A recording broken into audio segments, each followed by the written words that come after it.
தமது பிரச்சினைக்கு தீர்வொன்றை பெற்றுத்தராது வடமாகாண சுகாதார அமைச்சர் வெளிநாட்டு விஜயம் ஒன்றை மேற்கொண்டுள்ளதாக யாழ் மாவட்ட உப உணவு மற்றும் குளிர்பான உற்பத்தியாளர்கள் சங்கம் தெரிவிக்கின்றது. யாழ்ப்பாணத்தில் மூடப்பட்டுள்ள ஐஸ்கிரீம் உற்பத்தி நிலையங்களை மீண்டும் திறப்பதற்கு நடவடிக்கை எடுக்கப்படவில்லை என யாழ் மாவட்ட உப உணவு மற்றும் குளிர்பான உற்பத்தியாளர்கள் சங்கம் குற்றம் சாட்டுகின்றனர். இதுக்கு தீர்வை தரணும் என்றும் தற்போது அவர் வெளிநாட்டில் போய் சேர்ந்திருக்கிறார். இங்கே வெளிநாட்டில் நிற்கிறதாக நாங்கள் அறிகிறோம். எங்களுடைய தீர்வுகளை பயன்படுத்த தன்னுடைய வெளிநாட்டு பயணத்தை மேற்கொண்டிருக்கிறார். நாங்கள் கேட்டும் அவர் சத்தியலிங்கம் எங்களுக்கு இது கொம்பனியை மூடு என்று சொல்லியிருக்கிறார் ஒழிய திறந்து நடத்துறதுக்குரிய உரிய நடவடிக்கைகள் ஒன்றையும் எடுக்க இல்லை.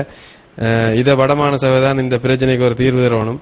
இதேவேளை வடமாகாண முதலமைச்சரின் செயலாளர் இந்த பிரச்சினை குறித்து ஒன்றுமே அறியாத விதத்தில் கேள்விகளை எழுப்பியமை வருத்தம் அளிப்பதாக யாழ் மாவட்ட உப உணவு மற்றும் குளிர்பான உற்பத்தியாளர்கள் சங்கத்தின் தலைவர் உதயசிறி தெரிவிக்கின்றார்.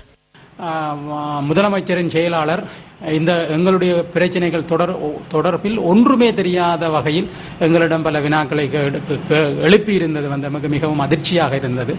நாங்கள் முழுவதும் அவர்களுக்கு விளக்கமாக எங்களுக்கு ஏற்பட்ட பாதிப்புகள் தொடர்பாக முழுமையாக விளக்கத்தை நாங்கள் அவர்களுக்கு அளித்திருந்தோம். அதன் அடிப்படையில் தான் முதலமைச்சர் நாடு திரும்பியதும் இந்த உங்களுடைய கோரிக்கைகள் தொடர்பாக முதலமைச்சருக்கு அறிவித்திருக்கின்றார். யாழ் மாவட்டத்தில் ஐஸ்கிரீம் உற்பத்திகளுக்கு விடுக்கப்பட்டுள்ள தடை உத்தரவு குறித்து வடமாகாண சுகாதார பிரிவினரிடம் நியூஸ் ஃபர்ஸ்ட் வினவியது. உரிய நடைமுறைகளை பின்பற்றாத ஐஸ்கிரீம் உற்பத்திகளை மேற்கொண்ட 59 நிறுவனங்களுக்கு தடை விதிக்கப்பட்ட போதிலும் சுகாதார விதிகளை உரிய முறையில் பின்பற்றும் வண்ணம் செயற்பட்ட 29 நிறுவனங்களுக்கு மீண்டும் அனுமதி வழங்கப்பட்டுள்ளதாக அவர்கள் குறிப்பிட்டனர்.